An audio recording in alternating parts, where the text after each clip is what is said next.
So for my agents, let's kind of talk about strategy for your buyers when it comes to negotiating. I had an agent this week that was like, hey, should we just ask for a lower purchase price or should I ask for seller credits? Which one makes more sense?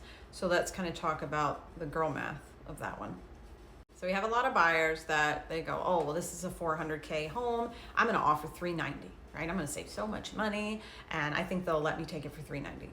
Well, you run the risk of the seller being like, no, thank you. And it doesn't quite give them the savings that they think it's going to give them most of the time. So for example, you have a $400,000 house. Let's say they're doing the average interest rate for today, which is a 6.2, not a guaranteed rate, not their rate. We're just using an average of 6.2.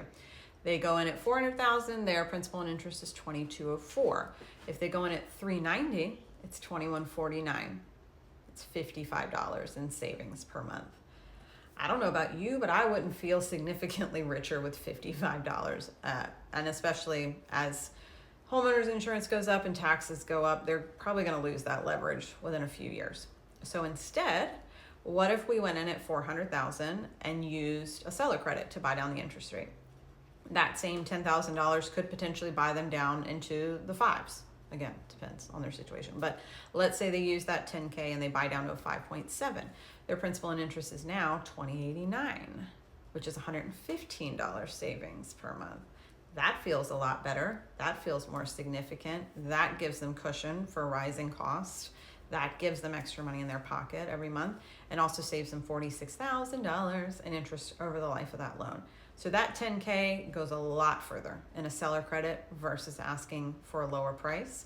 And that could be even 5K. Let's say they only get 5K in a seller credit. We could still be buying down the rate and saving them more than just asking for 5K off of the purchase price. Or sometimes buyers will even go above. So let's say they want 10K in a seller credit. The seller really wants their proceeds that they wanted. Sometimes we can go to 410, right, and still get the 10K.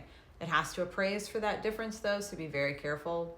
Not always a strategy, but an option too.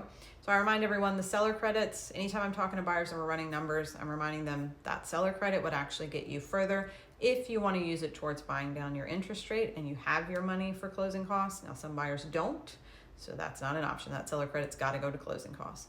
But for some, we can use that to permanently buy down their interest rate, or there are still temporary interest rate buy downs. So they can get a 2% lower interest rate for a year and then a 1% for the second year and then to their full interest rate.